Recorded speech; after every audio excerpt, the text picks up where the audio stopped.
Good evening. Good evening and welcome to a special meeting of the Oak Harbor City Council.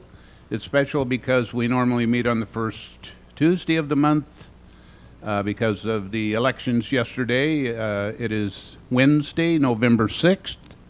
It is 6 p.m. and I'd like to call this meeting to order.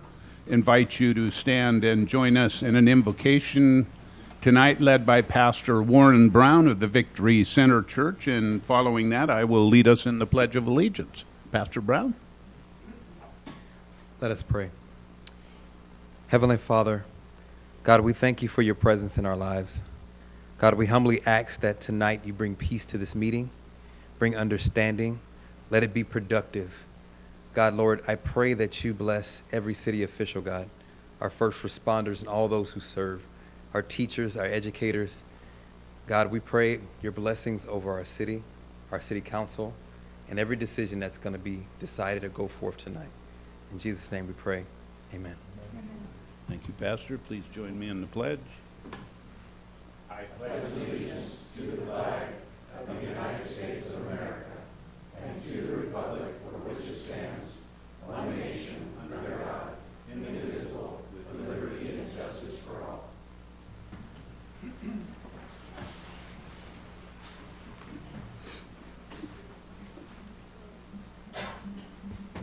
Okay, we have, I think, one missing council member tonight. Councilor Wiesner has notified us that he may not be able to be here due to some medical family issues. So with that, I would entertain a motion to excuse Councilor Wiesner. Yes, Mayor Pro Tem. I move we excuse Councilor Wiesner. Okay, motion and second to excuse Councilor Wiesner. Motion by Mayor Pro Tem, second by Councilor Heisen. All in favor, say aye. Aye. Any opposed? Okay, passes unanimously. So we will now move to approval of the agenda. So we do operate with an agenda unless there's any need for any change there. We will move on then to presentations. Yes, Mayor Pro Tem, sorry. We have one of our appointees to the Community Police Advisory Board is here. Could we introduce her, please, Miranda? Sure. Miranda Hoppick is here, and I think, Miranda, we're going to get to our consent agenda in just a few minutes, but Miranda, welcome.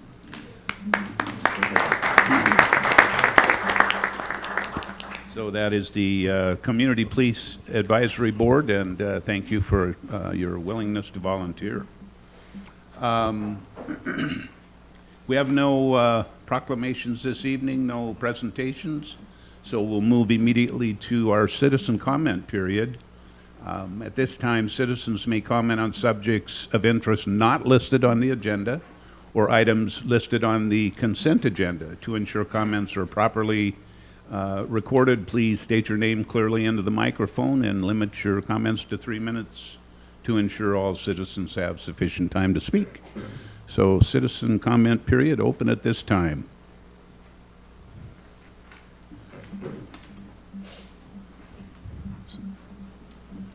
Skip. Hi, Skip Attila, 1090 Southeast Hathaway.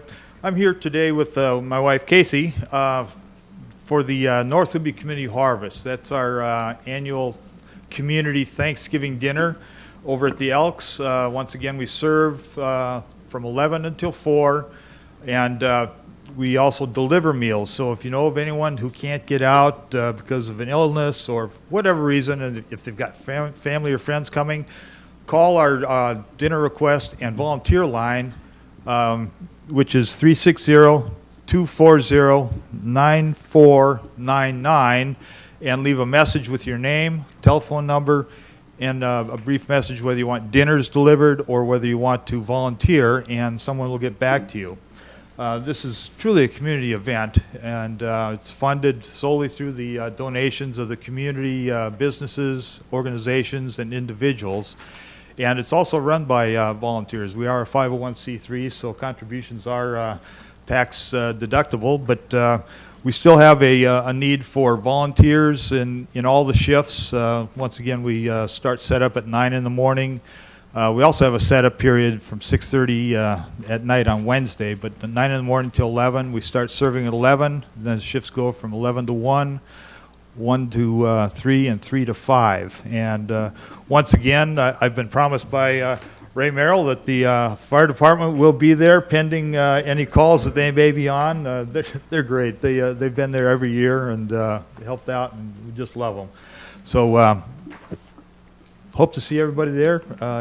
Everyone is welcome. We don't care if you drive up in a Rolls Royce or walk through the door. That's one of Keith Bartlett's favorite sayings.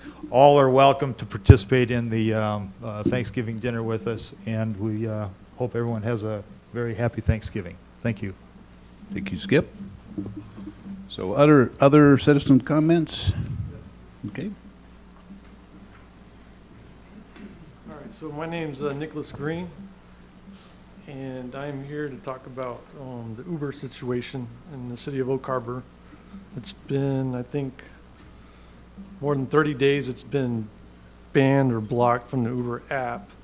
And I noticed you guys had a council meeting December 3rd or whatever last year when you guys were trying to enact and approve the laws that the city wanted to impose on that industry. And as of today, nobody in the city council knows why you guys are being blocked from Uber. And this has a huge effect on the community because a lot of people, that's like the main go-to app for a ride. I mean, granted, there's other services like Lyft, but first thing that comes into people's mind is Uber. So people are able to Uber into the city, but they can't get out. Okay, so you got other drivers in Anacortes, they can pick up on the base. People get in, not knowing that they can't get out. And it's a disgrace for the Navy guys, because a lot of them deserve, I guess, better service from the community. And to be able to have Uber shut down, which is the only state or the only city in the state of Washington currently running 30 days long so far. And the only way that you guys could figure out why Uber is blocking Oak Harbor is to send someone down there. You would have to drive to Seattle, and then you walk into the front doors of an Uber Greenlight Hub and ask that same question as to why you guys are blocking our city. And I shouldn't have to come all the way over here and take my time to tell you that, but someone has to go down there and figure out as soon as possible. I mean, it's 30 days long. I've seen other cities go like 1 or 2 days being blocked or banned while they're figuring out the laws, but no one is doing what needs to be done, pretty much. And I'm very disappointed that it's taken 30 days plus, and you guys still have not figured out why Uber is not available in Oak Harbor.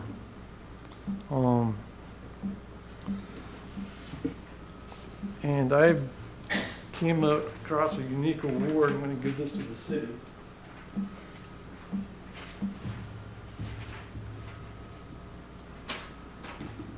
Okay. And you go ahead and open it up and show everybody, please.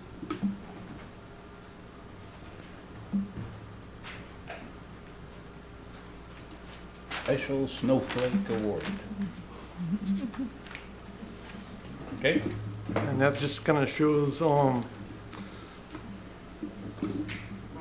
yeah, I think it kind Thank of you. explains it all. Thank you, Done. You guys Mr. have a Green. good day. It's, I believe we have had some communication with Uber Yeah. quite a bit recently, so, I will provide an update under my comments. okay. Okay. Thank you. Any other citizen comments? Anybody else? Okay. Seeing none, we will move on then to the consent agenda. It looks like we have items number A through J tonight. Anybody want to discuss any of those? If not, they will be approved as presented. And again, Miranda, thank you for agreeing to join our Community Police Advisory Board. I think we've got a few other people on there that have joined other positions, but they couldn't be here tonight. So we will move to section number 5, And I'll start the mayor comments by drawing your attention to some new artwork here. This is Ivy Breen's work. I've got some information on Ivy. She lives in Coopville. She was born in Montana, spent most of her adult years in Idaho, where she was inspired by wildlife and rustic art. As a recent resident of Whidbey Island, she is enjoying painting scenes that are unique to Whidbey. She has completed many murals in Idaho, actually, the largest being a 38-foot mural depicting wheat harvest on the Camas Prairie. Today she paints in watercolor, pastels, oil, and acrylic, and yes, she even paints faces. Ivy has known for her rusty truck paintings, but on Whidbey she has become known as the pumpkin painter, and for the past 3 years she painted pumpkins and donated them to the businesses in Coopville for everyone to enjoy. She also teaches beginning watercolor as well as facilitates art with Ivy every Monday at the Oak Harbor Senior Center. So thanks to Ivy for the new artwork. Under observations, it is National Hospice and Palliative Care Month. During the month of November, the hospice community honors the millions of nurses, home care aides, therapists, and social workers who make a remarkable difference for the patients and families they serve. Every year, according to the National Hospice and Palliative Care Organization, nearly 1.6 million people living with a life-limiting illness receive care from hospice providers in this country. These highly trained professionals ensure that patients and families find dignity, respect, and love during a most difficult journey. Okay, and then I'll end with some kudos for our Parks Department. I received a letter October 21st from retired CO Dave Williams and the Intruder Association Northwest regarding his commendation for outstanding public service. The letter I'd like to read to you. On 12 September 2019, I had the pleasure of interacting with several outstanding members of your city staff, and they voluntarily engaged in several hours of maintenance and cleaning of the A6 Intruder and EA6B Prowler aircraft and associated grounds in the Gateway Park. On behalf of the Intruder Association, I extend to them the gratitude of all who have flown or maintained the Intruder during its 33-year history as the main battery of our carrier air wings. It was my privilege to speak to your staff members about the Intruder, its mission, and its role in power projection at sea and ashore, and the significance of their work that day in preserving both the display aircraft and its legend. They were most attentive and interested and did a superb job cleaning both the airplanes and the park. The individuals that he has cited were Hank Neidham, Eric Hannon, Kenny Seldall, Tally Huckey, Jake Jansen, and Tom Wade. We ask you to please provide to each of those named a copy of this letter, along with our congratulations and appreciation for a job well done. They were excellent representatives of the city of Oak Harbor. So they have received this already, and I wanted to make sure that they got kudos from administration and our city council. So thanks for a job really well done.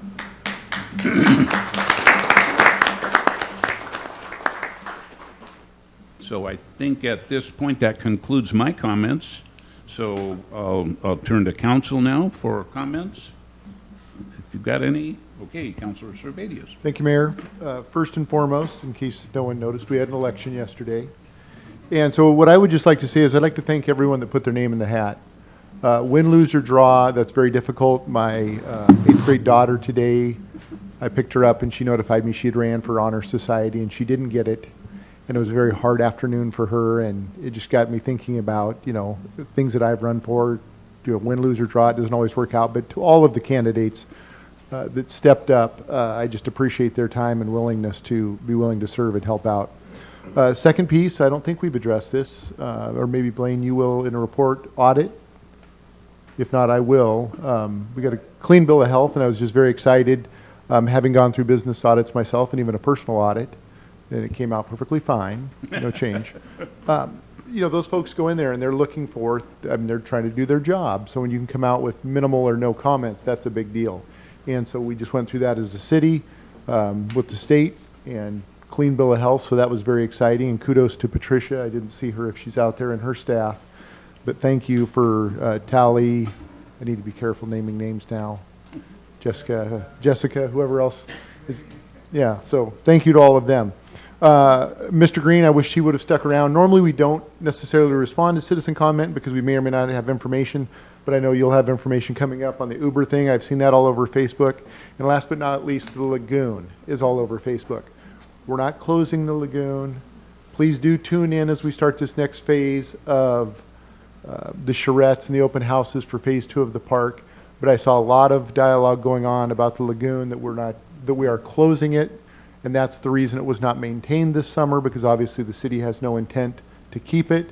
The reason it was not, well, a couple of things. The reason it wasn't dredged like it normally is, it's a permit issue with the state Department of Ecology, and I think it's a sand shrimp, sand flea, something that we need to protect, and we can't dredge that now until September. So at this point, it didn't make sense to dredge it at the end of the summer. And I know Hank and his team and Kathy Rosen are doing all they can to make that available and as fresh and clean. The county does test that water weekly, so you could talk to them about the results. We don't test it, but I know that they test it weekly. So the lagoon is here.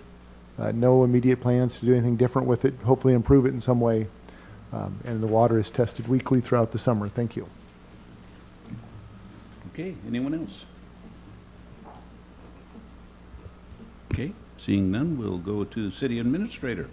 All right, I'll start with the Uber update. So we know this is a issue in the community, and certainly we want to have as many TNCs, transportation networks companies operating in the city. So staff has been diligent in trying to reach out to Uber and was able to have some positive communication with them. So we hope to have some negotiation and discussion with them to overcome their hesitance to complete our business license and pay their fees so that they can be an authorized carrier in the city. So we're hoping we'll come to a conclusion of that, and they'll be able to operate in the city. So it's their decision to decide not to correlate, but they were kind of slow in reaching out to us, but now they've kind of reached out to us and we'll work on their concerns. So any questions on that?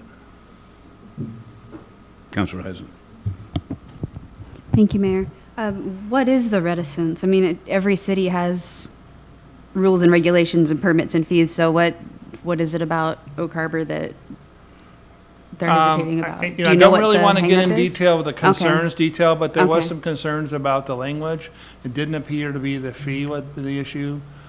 So we'll work with legal and finance, and we'll work on addressing those concerns. And if we have to have any changes, possibly we'll bring that to the council. It may Okay. take a council action to change the way we have it. So it's kind of preliminary. So I'd rather not kind of go into the specific details, Sure. but hopefully we'll address those concerns. So there's some safety issues, and this is pretty much a safety issue that we have and wanted to have the driver.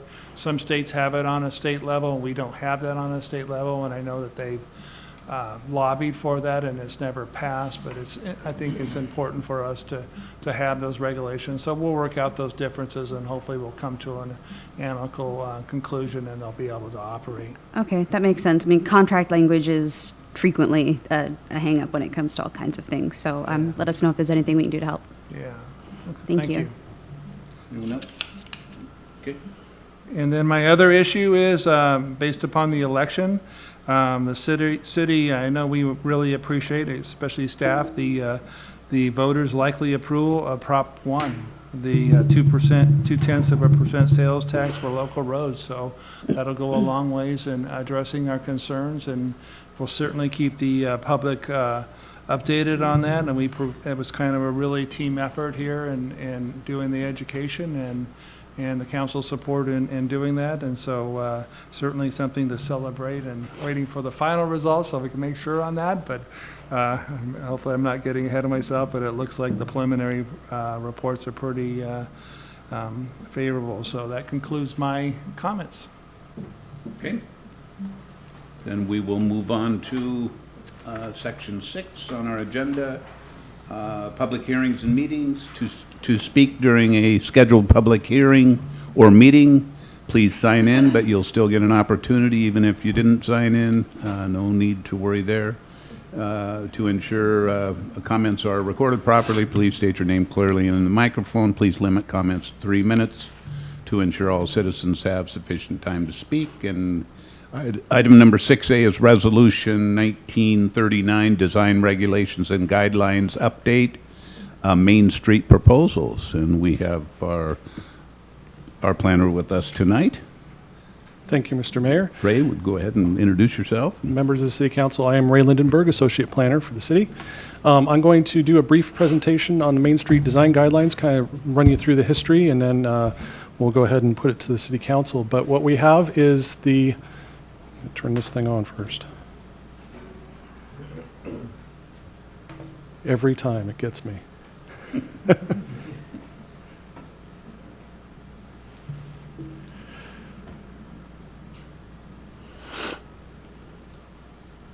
There we go. Okay, sorry about that. So the background on the Main Street Association, they gave us a new document that they wished for us to review and possibly incorporate as design guidelines for the Central Business District area, the Pioneer Way downtown area. And so we took a look at that. They developed their draft design guidelines, and it was extremely detailed and full of good information and specifics regarding uses and designs and all sorts of detail like that. We went through a presentation with the Planning Commission on those proposed guidelines, and also as staff kind of reviewed that and determined that between the two documents, the Main Street proposal and our existing design guidelines, there was quite a bit of overlap. And so what we did is proposed kind of a hybrid situation. The Main Street Association proposal included, like I said, a lot of detail. It had an introduction, it had guiding principles, significant amenities, strategies, elements, implementation, and a lot of pictures and specific details on that. Our Oak Harbor Design Regulations and Guidelines document had why, when, how, and it had specific sections for each individual neighborhoods and areas of the city. And the thing is about the Design Regulations and Guidelines document is it had one page for the downtown area, which was known as Harborside at the time. So we determined that it would probably be best to go through the proposed guidelines, see what the overlap was, and try and fold some of these proposed guidelines into the existing DRG document, so that we didn't have multiple different plans and documents out there that we would have to review from and consider new projects from. So what we did is took a lot of the information and the very fine detail that was in the Main Street Association document and drafted it into the Design Regulations and Guidelines document to kind of beef that up, to make it stronger and to give a lot more detail and information into the DRG. From that, also, I mentioned earlier that the proposed guidelines that came from the Main Street Association had a lot of information about uses as well. And I know that this has been kind of an ongoing thing as far as what uses are allowed in the downtown area in the Central Business District. So we determined even before the previous moratorium came up that it would be a good idea to review some of those uses and go through the proposed guidelines and kind of fold that into a separate process. So what we're working on right now is the design guidelines, and then kind of on a separate track to look at the zoning ordinance review that will be coming up for the CBD district.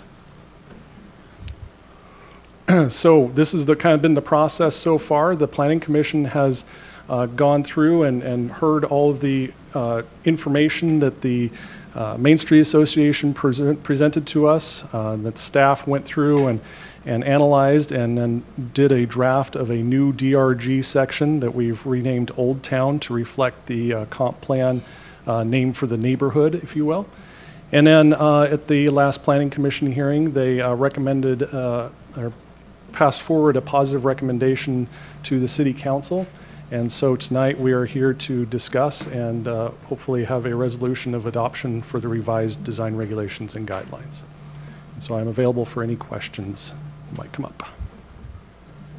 Before we do that, let's see if anybody here from the public would like to speak to this, or, okay, seeing none. Council, questions?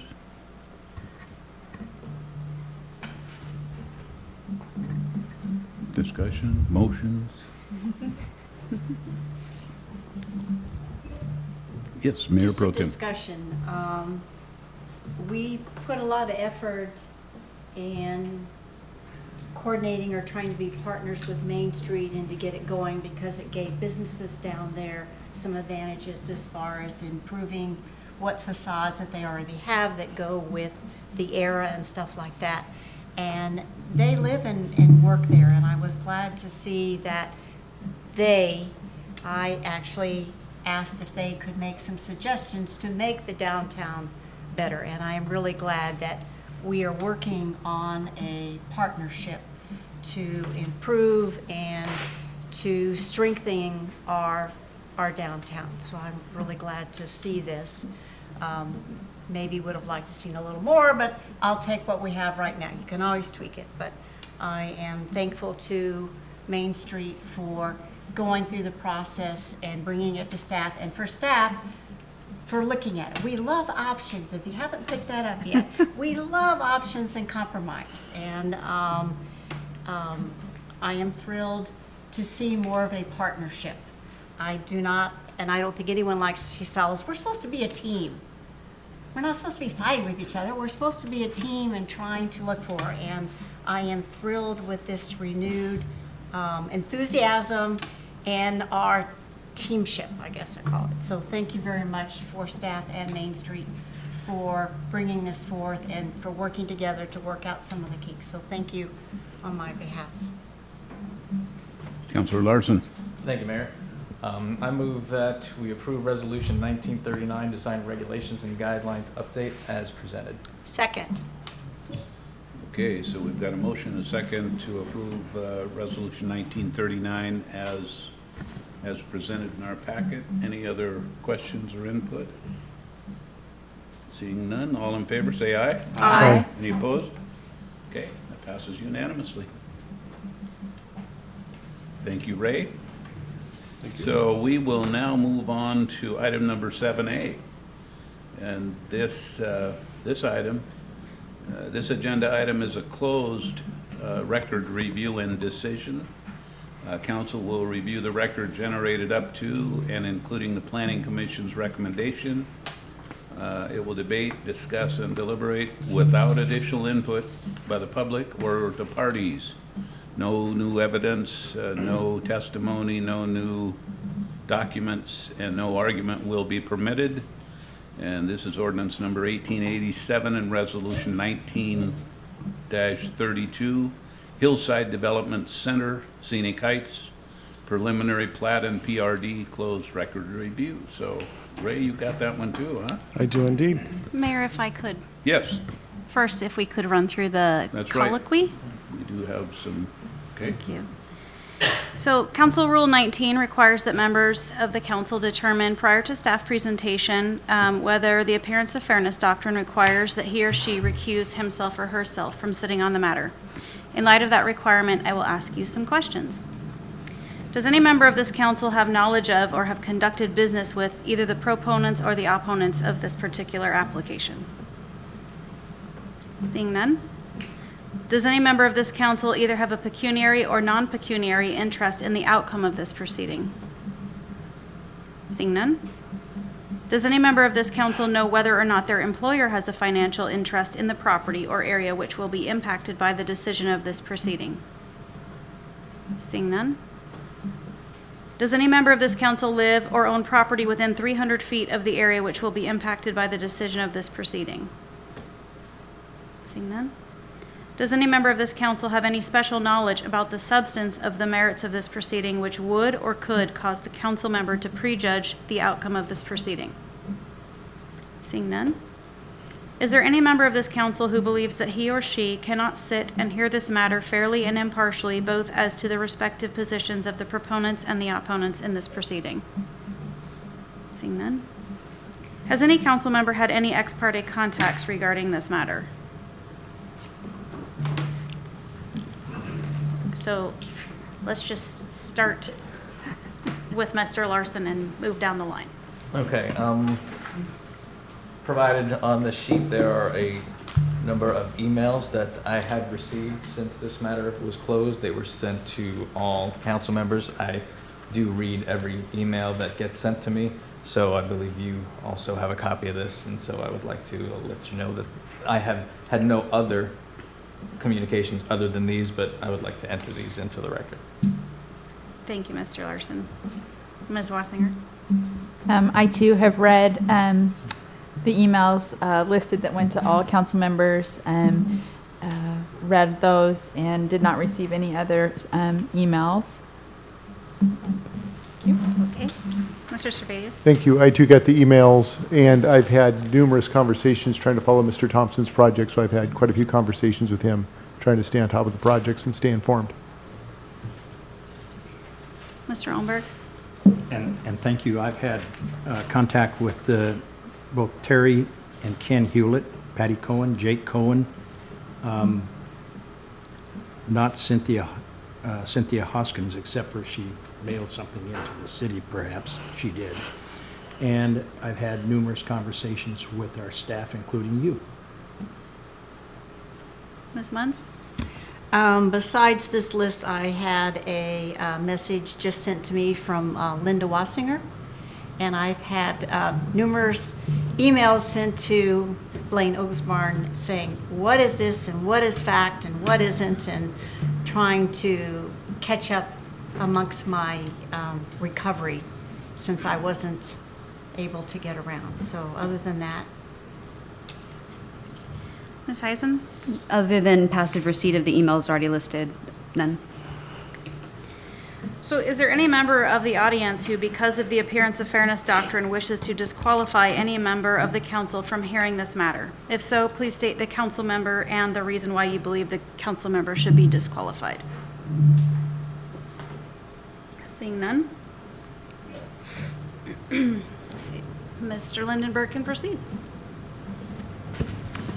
Thank you, Mr. Mayor and members of the council. I'm going to run through a quick presentation that gives kind of a general overview and history of the project, obviously not bringing any new information into the conversation.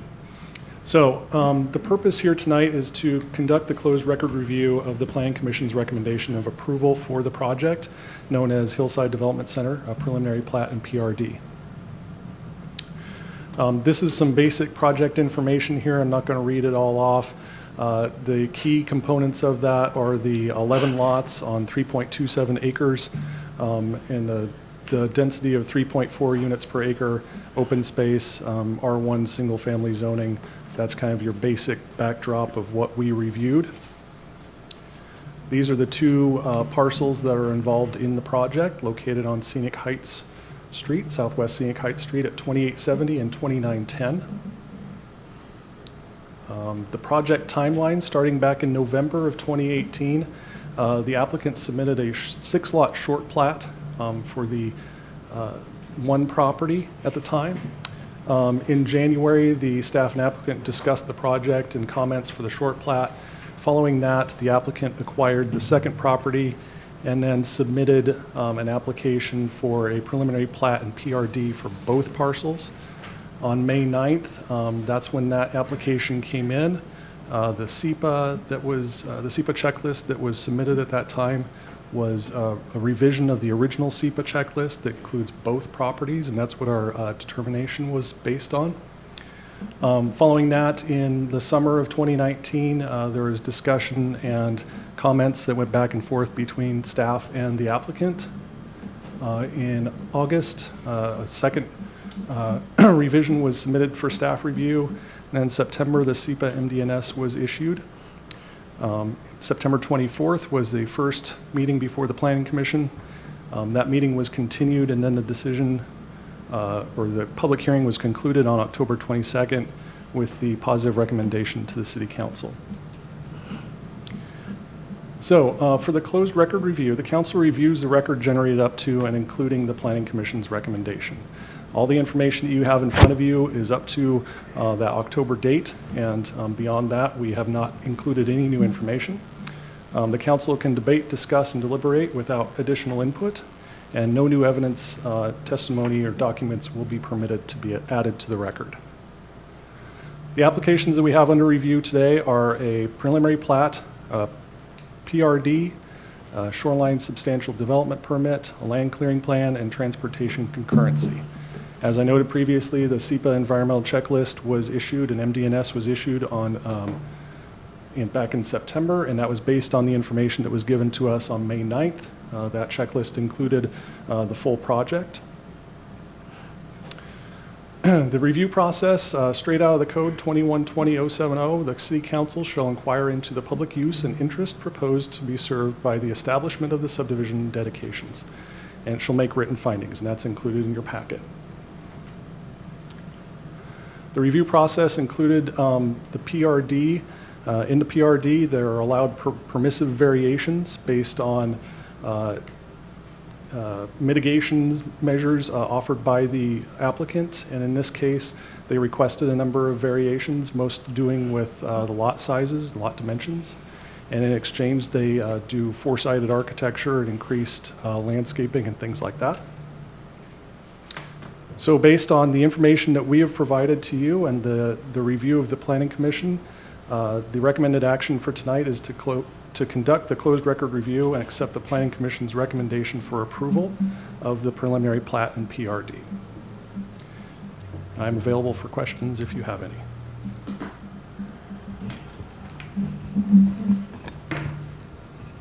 Mayor Pro Tem. Oh, thank you. Mr. Lindberg, in listening several times to the 3 hours of the Planning Commission, one concern was that, I mean, walking on scenic heights has been dangerous forever. We drive from Waterloo to the trailhead and then we walk because there just isn't any room. I understand I don't know if you can show the plat map, If we can get that, thank you. please. So the Hillside has given to the city 10 feet to provide bike sidewalk lane. Does the city have easement to go all the way to Highway 20, or do we have to acquire some because some of that property was county and then it became annexed, and you know, it kind of gets confusing. I mean, it's an older neighborhood. Sure. So do we have the easement if we have the 10 feet from this plat? And that's one of the concerns that I kept hearing from a lot of people, that it's not viable and people are going to get in more. I mean, you always see someone walking and there's a lot of bicycle. I mean, that's just a main trail for anyone that's an avid biker. Do we have the easement that goes from there or from our city limits at the end all the way to Highway 20? We do not. We do not have a full right-of-way width for that entire length. And this is one of the ways that we acquire that right-of-way, is through dedications and subdivisions. So we do not have that entire length on there. This is one piece of the puzzle, essentially, to get that full width to allow for a sidewalk or bike lane or some, additional width to be constructed there eventually. So I believe the Hewlett said that they were required with the county when they bought that and they were doing that. They have given an easement. I would assume that the city took that over, the easement that they had agreed to with the county? Generally, it would be a dedication. I'm not Oh, a certain. dedication? I'm not Okay. certain in this case which it is. But yeah, I mean, if it was a dedication, then it became part of the city right-of-way when the annexation happened. That doesn't get reverted back to a property owner when we annex.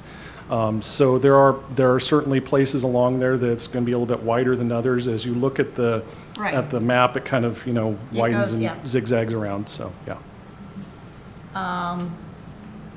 I would think it would behoove us if this does go through, but just to start working with the property owners. I mean, I would think they would want to see that also, especially if they have kids or whatever to walk or go up, that we should acquire or ask for dedication or something to make this reality. I mean, that just seemed to be a really big issue when I was listening to the Planning Commission about, well, we talk about this and this and this, and to make a neighborhood more viable, I guess why hasn't this been done sooner? But, you know, hindsight is whatever. Okay, the other question is, some misinformation, some good information about all the water. I know from city plans that the other side of Highway 20, all the building or just property up there, it all eventually sort of starts coming down the hill. In my neighborhood, there's a natural springs, and we have a huge sump pump with an emergency big battery on it, and we're a rambler. I mean, and that was built in 1971.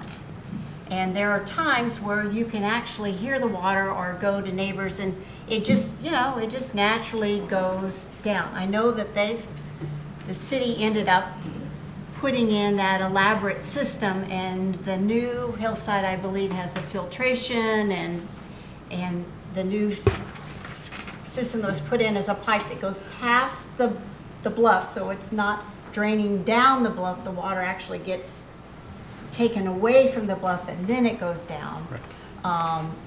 And they've got a fancy system in it. So that will only help part of the homes. In other words, the ones that are in line with this.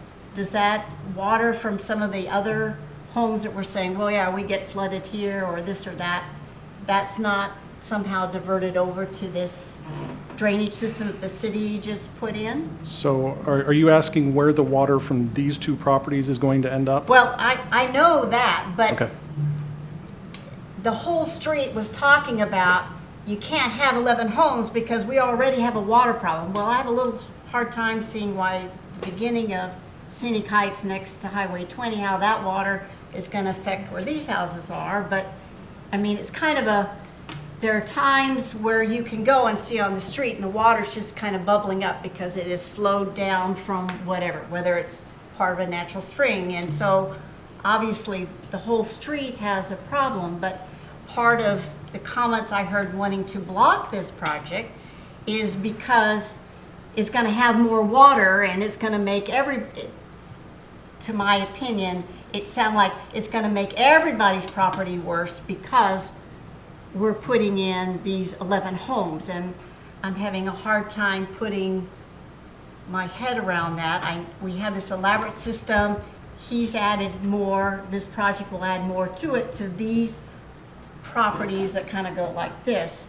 But is there any other plans for the other houses? Or, I mean, I'm trying to pick up what were the nitpicky why they shouldn't be here. And one was street's not safe, and the other is the water. So, correct me if I'm going off in the wrong direction, but I think what you're asking is, so we have these 11 houses that are proposed. Right. And those 11 houses will be tight-lined into this new system. Okay. That will take it off over the bluff and hopefully reduce erosion and reduce the amount of water that infiltrates into that property. When we're talking about houses and other properties are up and down that street, if it makes sense for them to drain into this new system, maybe that's an engineering solution that we can look at, but this is outside of where this project is, so. But it's a start. I just. Yeah. The way people were compiling things, they were mixing apples, oranges, and then throwing a pineapple in there occasionally. And I'm trying to, you know, separate it out and have it a win-win kind of thing. And so I was just,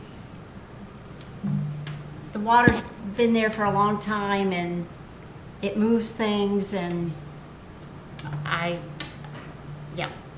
So I just wanted to know, so that's a possibility. Let's see, what was the other big? So the liability, the city owns the system that is in there now that takes it off the bluff. When they put in their system, then those property owners or the homeowners association, they are in charge of the maintenance for just their pipe that goes to there.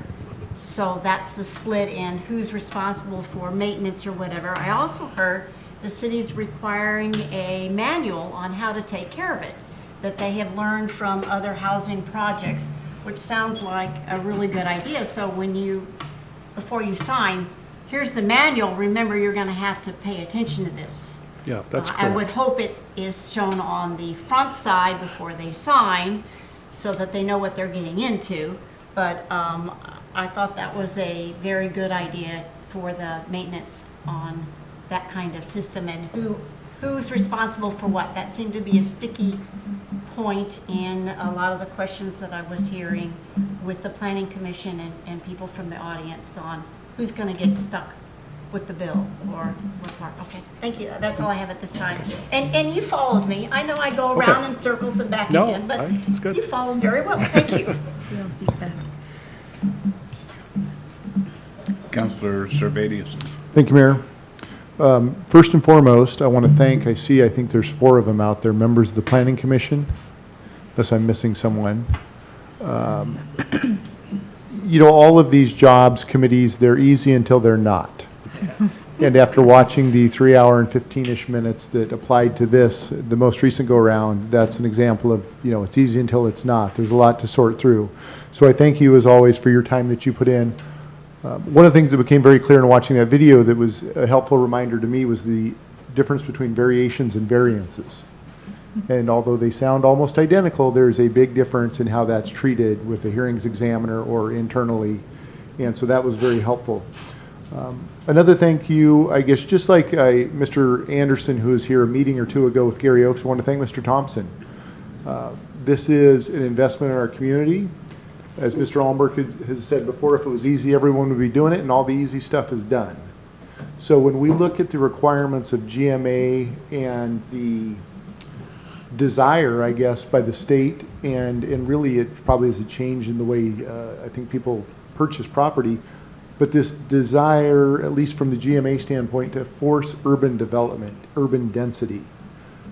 While I understand in watching that video and the testimony, it's incredibly, it can be very personal, it can be very emotional, but our job is to look at the facts, the law that we always talk about, and what's permissible. And while it can be as a shock, I'm sure, to someone that has, a house with a view and a couple of acres or an acre, to think that there might be something changing in the neighborhood, that's one of the consistent things in nature is change. If everything stayed the same, then we don't ever progress and evolve. And so I know this project it's not a simple project. I've had a lot of conversations with Mr. Thompson trying to understand it, follow his logic and follow what he does. And I just want to extend that thank you that it's more cutting edge, it is dense, I get that. But in the end, it was kind of discussed heavily in that meeting, it's permissible.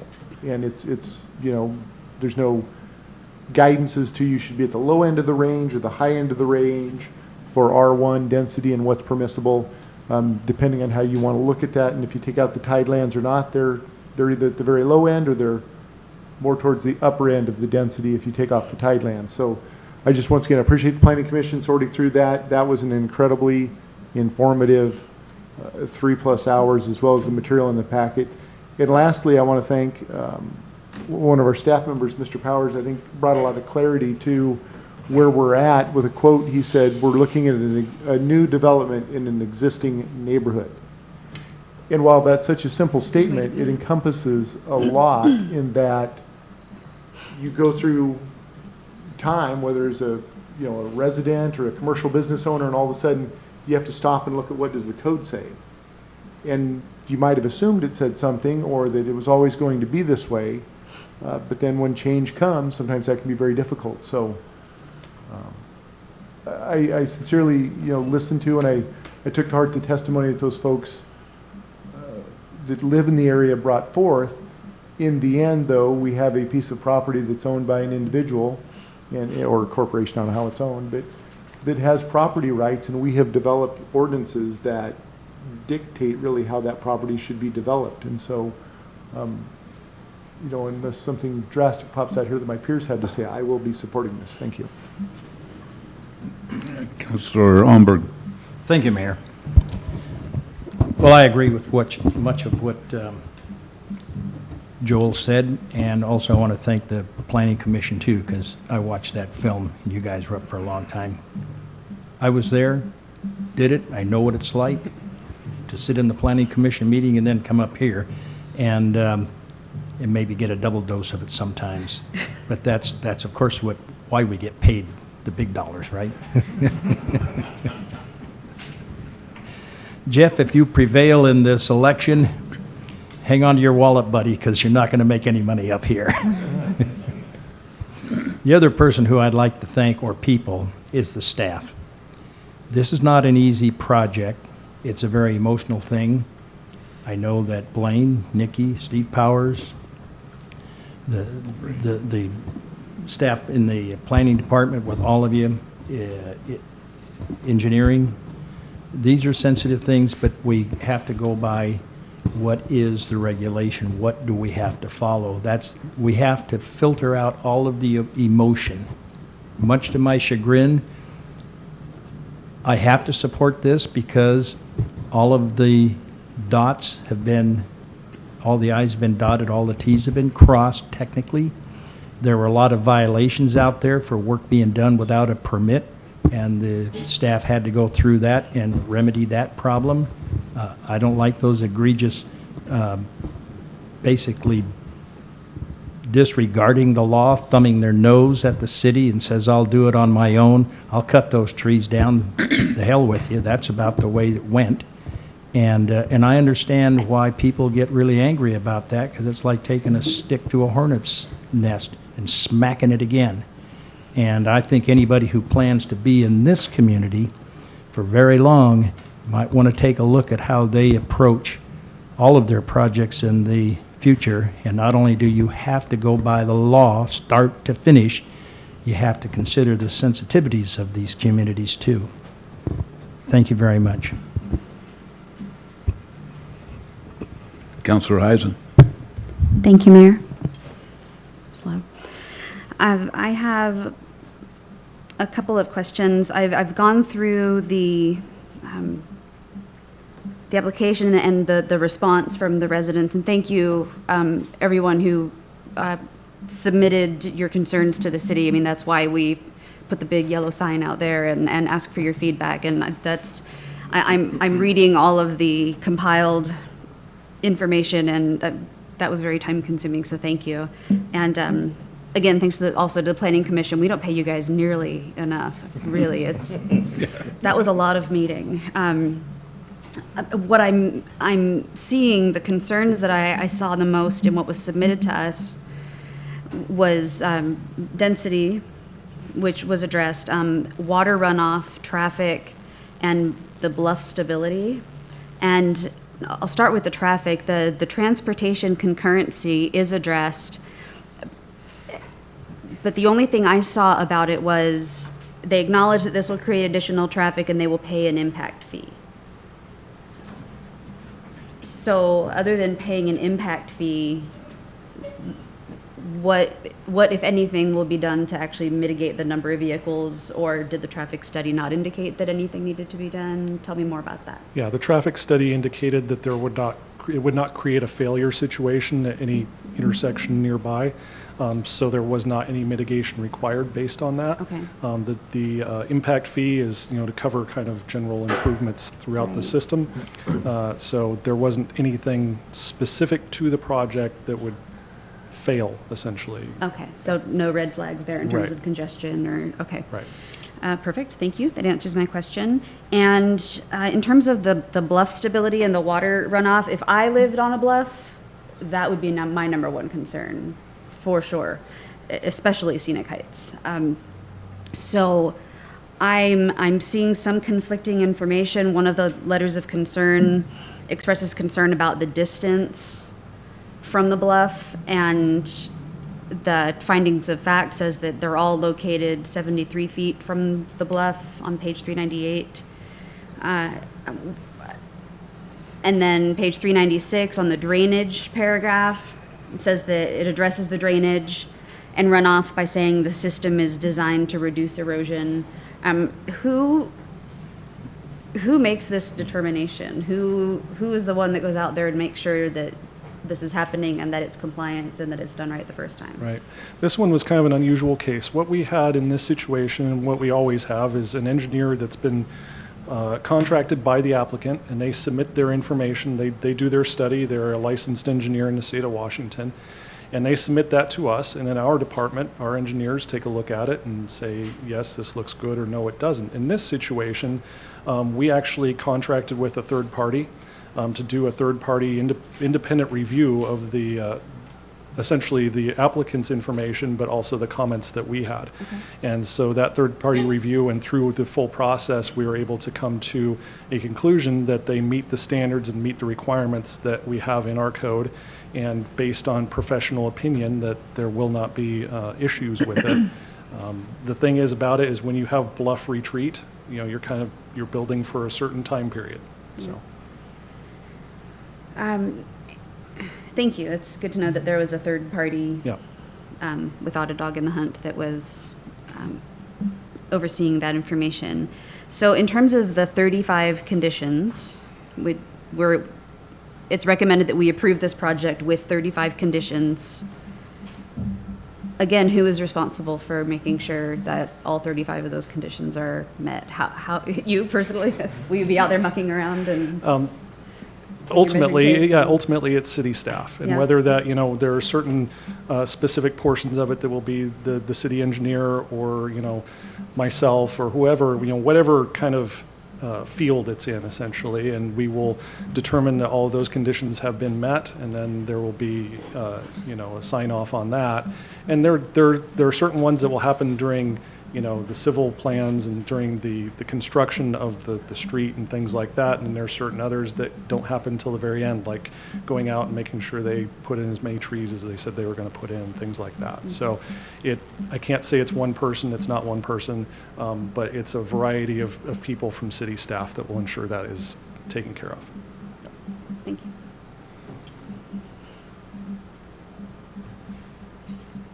Okay. Is that it? Councillor Eisen? Is that it? Sorry, yes. Okay. Yes, I'm done. Okay. Councillor Larson? Thank you, Mayor. This application was proposed, and there have been 14 variances. And our city staff and our planning gentlemen, thank you again. I know everyone has thanked you and acknowledged you, but it was not an easy task. It was not a pretty process, but very often it isn't. We answered those 14 variance requests with 35 conditions of approval. Those are the numbers, and this is a matter that has to be decided on. What does the code say? What is the law? What are the parameters?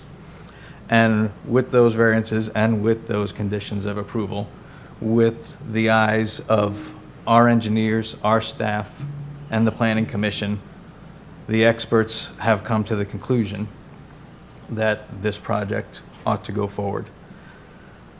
Whether it's downtown or whether it's down in our neighborhoods, growth and change are a reality. I don't say that glibly. I understand the concerns that have been brought to us about this project. There are going to be competing interests with any development that we see. Very rarely are we going to move forward now with growth and change. It is our job to manage that. We are not going to make everyone happy, but we have to make sure that we have a roadmap to how we want to manage that growth and change. And with that roadmap, once it's in place, which it is, we have to adhere to it. I'm going to recommend that we approve this project with all the conditions of approval as it is presented. Thank you. Councillor Watson? The only question I had, one concern that I read in the email comments, was the SEPA checklist. Now, unless I'm missing one, I know the one in our packet was, I believe, just for the one part of the project. So you do have the SEPA checklist, and that's Yes. and- appropriate for the whole project? Yeah, that was a mistake. The wrong SEPA checklist got included in the packet. There was a subsequent SEPA checklist that included both parcels. But to be perfectly honest, that is a staff level review and a staff level administrative approval. And so it honestly, at this point, is not being approved by the planning commission or the city council. So it's been approved. There have been no appeals based on it. So it's done at this point. It was approved as an MDNS, so. Thank you. Okay, anyone else? Okay, One question. yes, Mayor Pro Tem. Mr. Lindberg, I believe when you were talking about it had to have so many units built on, and that was actually a change, back in 1995, 96? That is my understanding. I'm not certain of the exact date, but it was sometime in the 1990s, yeah. So it's really been a long time. We just never noticed it or asked the right question or Yeah, and whatever. the density, the question you're asking, the R1 density is between 3 and 6 units per acre. And we have a 3.27 acre parcel, and so we are ending up with 11 units on the parcel. The thing that's kind of shocking from a standpoint of looking at it is that a lot of that parcel is in the tideland, and we have made the determination that the tideland is a legal portion of the parcel, and so we have to count it.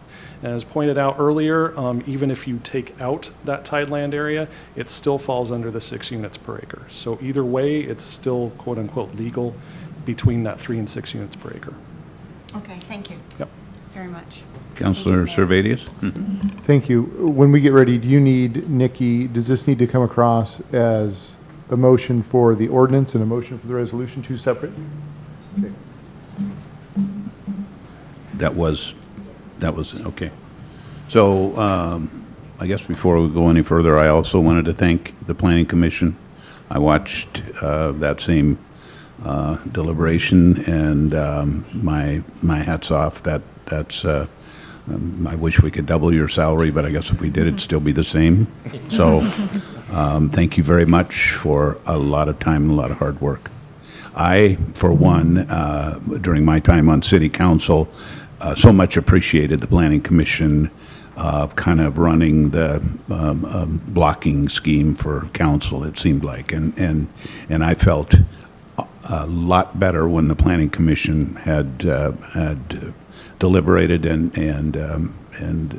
in those circumstances where the Planning Commission doesn't, I did not feel so comfortable. So again, thank you. I know that was a tough one, and appreciate your work. Thank you very much. Councilor Holmberg? If there's no other comments, I'd like to make one comment to the Planning Commission. I was hoping that Planning Commission members would consider running for council this last time or even in the future. Being on that Planning Commission, as I spent 7 years on that, it is really good training about the process. And I hope you consider that in the future when the opportunity comes up. Thank you. So, Councilor Servadius, did you? Oh, I was gonna. So, just make sure I'm, Ray, when you mentioned, we have 2 bullet points. One is to conduct this closed record review, which I think we're about to conclude, and then you're actually then looking for 2 different motions for resolution and for the ordinance, I believe. Is that correct, Nikki? That is correct. Yeah, I don't okay. have it on the board, but yes, that is correct. Okay. Any other questions or input? Okay. Councilor Servadius? Thank you. I move to approve ordinance number 1887. Second? Okay, motion to approve ordinance number 1887, motion by Councilor Servadius, second by Mayor Pro Tem Munns. All in favor, say aye. Aye. Any opposed? Okay, passes unanimously. Councilor Servadius? Thank you. I move to approve resolution 19-32, Hillside Development Preliminary Plat and PRD. Second. Okay, got a motion and a second to approve resolution 19-32, Hillside Development Preliminary Plat Plan and Planned Residential Development. Motion by Councilor Servadia, second by Councilor Larson. Any other input or questions? All in favor, say aye. Aye. Any opposed? Okay, that passes unanimously. So, I make a motion to adjourn. well, this is Councilor Holmberg's last, maybe, meeting for the year, it sounds like. Is that correct? It may or may not. Okay, okay. Second. Got a motion and a second to adjourn. All in favor, say aye. Aye. Any opposed? We're adjourned. I have a feeling Almberg's got some tricks up his sleeve.